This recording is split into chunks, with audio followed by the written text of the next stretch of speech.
ஆகவே நீங்கள் எல்லோரும் அல்லாஹ்வுக்கு மறுமொழி சொல்லியாக வேண்டும். உங்கள் மீது இருக்கின்ற மிகப்பெரிய கடமை எங்களுடைய சமூகத்தில் கிடைக்க வேண்டிய உரிமைகளை பெற்றுக் கொடுக்க வேண்டிய எங்களுடைய மூதாதையர்கள், எங்களுடைய அறிஞர் Siddi Lebbe, TB Jayah, doctor MCM Kaleel, doctor பதீதி Mahmud, sir Razik Fareed போன்ற எங்களுடைய அட்வொகேட் அப்துல் காதர் போன்ற எங்களுடைய தலைவர்கள், மூத்த தலைவர்கள் போராடி பெற்று தந்த உரிமை.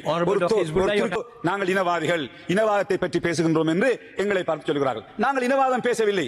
ஒரு இனத்தை பற்றி, ஒரு இடத்திலே பிரச்சனையை பற்றி, ஒரு இனத்துக்கு இருக்கின்ற உரிமையை மறுக்கின்ற போது அதை பேசுவது எங்களுடைய கடமை. சுதந்திரம் கிடைத்த நாள் முதல் இன்று வரை 25ஆம் ஆண்டு வரையும் அந்த குழுக்களிலே 3 பேர் இருப்பார்கள். சட்டப்படி ஒரு முஸ்லீம் தொடர்ச்சியாக இருந்திருக்கிறார். 1959ஆம் ஆண்டு இந்த அமைச்சரவையிலே ஒரு முஸ்லீம் ஒரு அரசாங்கம் அமைத்ததன் பின்னர் அந்த அமைச்சரவையிலே ஒரு முஸ்லீம் ஒரு நபர் கூட அமைச்சராக நியமிக்கப்படவில்லை.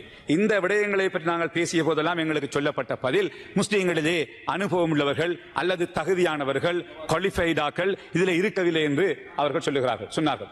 47ஆம் ஆண்டு முதலாவது அமைச்சரவை ஹானரபிள் டி.எஸ். செனநாயக் அவர்கள் தலைமையில் அமைந்த போது 14 அமைச்சர்களை கொண்ட அந்த அமைச்சிலே மர்ஹூம் டாக்டர் டிபி ஜாயா அவர்கள் முதலாவது அமைச்சராக இருந்தார்கள். அதனைத் தொடர்ந்து 1952ஆம் ஆண்டிலே ஹானரபிள் டட்லி செனநாயக் அவர்களுடைய அமைச்சரவையிலே மர்ஹூம் டாக்டர் எம்சிஎம் கலீல் அவர்கள் அமைச்சராக இருந்தார்கள். அதே போன்று 1956ஆம் ஆண்டு எஸ்டபிள்யூஆர்டி பண்டார் நாயக் அவர்களுடைய ஆட்சியிலே மர்ஹூம் சிஏஎஸ் மரைக்கார் அவர்கள் முக்கியமான கேபினட் மினிஸ்டராக இருந்தார்கள். அதே போன்று தொடர்ந்து வந்து 1970ஆம் ஆண்டு ஸ்ரீமாவோ பண்டார் நாயக் காமியாருடைய ஆட்சியிலே மர்ஹூம் அல்ஹாஜ் டாக்டர் பதீதீம் அவர்கள் அமைச்சராக இருந்தார்கள். இப்படி கடந்த 80 ஆண்டுகளாக, 47ஆம் ஆண்டு தொடக்கம் 80 ஆண்டுகளாக 24ஆம் ஆண்டு வரையும் ஒவ்வொரு அமைச்சரவையிலும் ஒருவர், இருவர், சில சந்தர்ப்பங்களில் 5 பேர் அமைச்சர்களாக இருந்திருக்கிறார்கள். ஆனால் கடந்த அனுரகுமார திசாநாயக் அவர்கள் ஜனாதிபதி பதவியேற்று அவருடைய அரசாங்கம் அமைத்ததன் பின்னர் அந்த அமைச்சரவையிலே ஒரு முஸ்லீம் ஒரு முஸ்லீம் ஒரு நபர் கூட அமைச்சராக நியமிக்கப்படவில்லை. இந்த விடயங்களை பற்றி நாங்கள் பேசிய போதெல்லாம் எங்களுக்கு சொல்லப்பட்ட பதில், முஸ்லீம்களிலே அனுபவம் உள்ளவர்கள் அல்லது தகுதியானவர்கள், குவாலிஃபைடாக்கள் இதில் இருக்கவில்லை என்று அவர்கள் சொன்னார்கள். கௌரவ பிரதி சபாநாயகர் அவர்களே, இந்த சபைக்கு தலைமை தாங்கிக் கொண்டிருக்கின்ற நீங்கள் ஒரு எம்பிபிஎஸ் டாக்டர் ரிஸ்வி சாலி, நீங்கள் மிகச்சிறந்த ஒரு அரசியல் பின்னணியை கொண்ட ஒருவர், நீண்ட காலமாக இந்த ஜேவிபி கட்சியில் அங்கத்தவராக இருந்த ஒருவர். அதே போன்றுதான் ஒரு வைத்தியர், நீங்கள் மிகச்சிறந்த ஒரு வைத்திய நிபுணர். அதே போன்று பொறியாளர் அக்ரம் அவர்கள் ஒரு பிஎஸ்சி என்ஜினியர், மொரட்டுவல் பல்கலைக்கழகத்திலே படித்த ஒரு என்ஜினியர், நல்ல அனுபவம் உள்ள ஒருவர். அதே போன்றுதான் எங்களுடைய கௌரவ டிப்யூட்டி மினிஸ்டர் முனீர் முலஃபர் அவர்களும் ஒரு கிராஜுவேட் பிஎஸ்சி, ஒரு பிஏ பட்டதாரி அவர்கள். அதே போன்று ஹானரபிள் ஆதம் பாவா எங்களுடைய பாராளுமன்ற உறுப்பினர், ஒரு பிஎஸ்சி சயின்ஸ் கிராஜுவேட் டீச்சர் அவர்.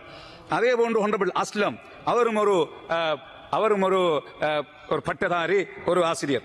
அதே போன்று அங்கிருக்கின்ற எல்லா அநேகமான பாராளுமன்ற உறுப்பினர்களும் 3 மொழிகளும் பேசக்கூடிய ஆற்றலுள்ள, கல்வியிலே மிகச்சிறந்த பட்டங்களை பெற்றவர்கள். அதே நேரம் அவர்கள் சோமவன்ச அவர்களுடைய காலத்திலிருந்தே இந்த ஜேவிபி கட்சியிலே இருக்கின்றவர்கள். ஆகவே இவர்களை விட தகுதியானவர்களை விட நாங்கள் உங்களோட இருக்கின்ற அமைச்சரவை எடுத்து பார்க்கின்ற போது சில ஓலவல் கூட படிக்காதவர்கள், பாடசாலைக்கு செல்லாதவர்கள் கூட உங்களுடைய அமைச்சரவையில் இருக்கிறார்கள். அதே போன்று ஏலவல் பரீட்சை எழுதாதவர்கள் பலர் இருக்கிறார்கள். அதே போன்று சாதாரண டிப்ளோமாக்களை முடித்தவர்கள் பலர் உங்களுடைய அமைச்சரவையில் இருக்கிறார்கள். ஆகவே இந்த முஸ்லிம் பாராளுமன்ற உறுப்பினர்கள் அவர்கள் படித்திருக்கிறார்கள், 3 பாஷையும் தெரிந்தவர்கள், நன்கு பட்டங்களை பெற்றவர்களாகவே நல்ல அனுபவம் உள்ள ஒருவரை நீங்கள் நியமிப்பதில் எந்த பிரச்சனையும் இருக்க முடியாது. ஏனென்றால் இது முஸ்லிம்களுடைய உரிமை. கடந்த 80 வருடங்களாக நாங்கள் அனுபவித்து வருகின்ற ஒரு உரிமைதான் இந்த நாட்டினுடைய ஆக உயர்ந்த தீர்மானங்கள் எடுக்கின்ற அமைச்சரவையிலே ஒரு முஸ்லிம் ஒரு உறுப்பினராக இருப்பது. அந்த உரிமை மறுக்கப்பட்டிருக்கிறது.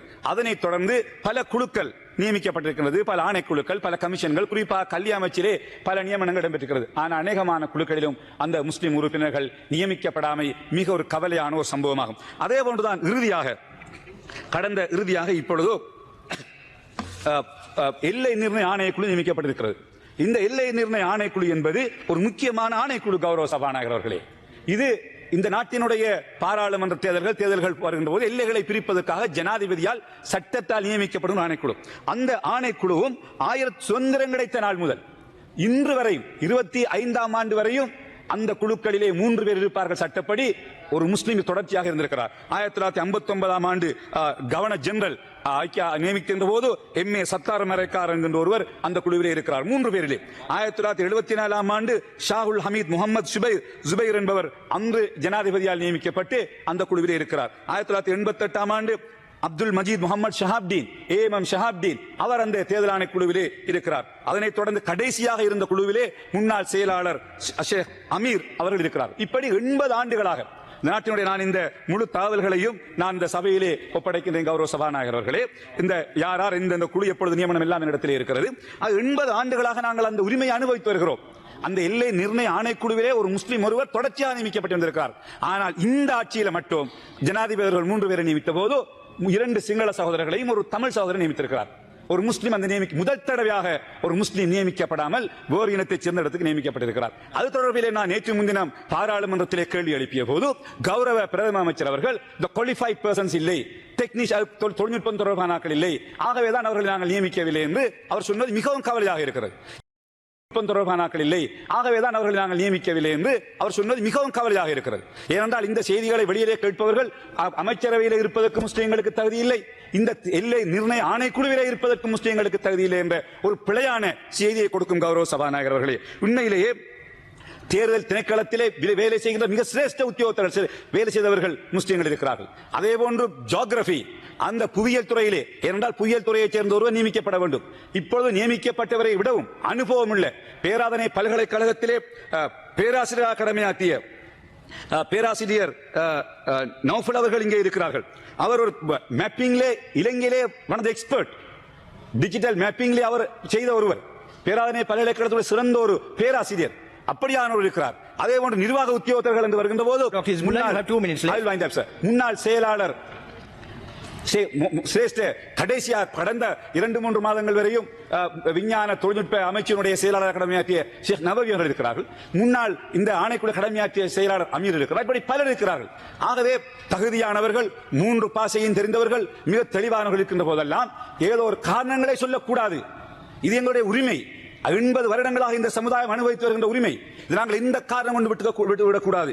ஆகவே கௌரவ சபாநாயகர் அவர்களே, நாங்கள் இது தொடர்பிலே ஏதாவது நாங்கள் இந்த விடயங்களை பற்றி பேசுகின்ற போது நாங்கள் இனவாதிகள், இனவாதத்தை பற்றி பேசுகின்றோம் என்று எங்களை பார்த்து சொல்கிறார்கள். நாங்கள் இனவாதம் பேசவில்லை.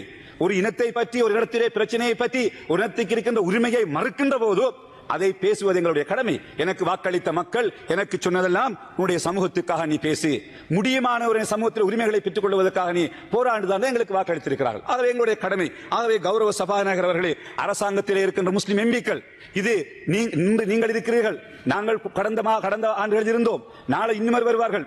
ஆனால் நீங்கள் இவ்வாறான ஆணைக்குழுக்களிலும் இவ்வாறான அமைச்சரவையிலும் எங்களுடைய உரிமைகளை விட்டுக் கொடுத்து எங்களுக்கு முஸ்லிம்கள் தேவையில்லை, யார் இருந்தாலும் பரவாயில்லை என்று சொல்லி தீர்மானித்து விட்டால் அடுத்த முறை வருகின்ற அரசாங்கங்களுக்கு முஸ்லிம்களை முற்று முழுதாக இந்த குழுக்களிலிருந்தும் அமைச்சரவையிலிருந்தும் நீக்கி தனியான தீர்மானங்களை எடுப்பதற்கான ஒரு சந்தர்ப்பத்தை நீங்கள் வழங்குகிறீர்கள். ஆகவே நீங்கள் எல்லோரும் அல்லாஹ்வுக்கு மறுமொழி சொல்லியாக வேண்டும். உங்கள் மீது இருக்கின்ற மிகப்பெரிய கடமை எங்களுடைய சமூகத்தில் கிடைக்க வேண்டிய உரிமைகளை பெற்றுக் கொடுக்க வேண்டிய எங்களுடைய மூதாதையர்கள், எங்களுடைய அறிஞர் Siddi Lebbe, DB Jayah, doctor MCM Kaleel, doctor பதீதி Mahmud, sir Razik Fareed போன்ற எங்களுடைய அட்வொகேட் அப்துல் காதர் போன்ற எங்களுடைய தலைவர்கள், மூத்த தலைவர்கள் போராடி பெற்று தந்த உரிமை.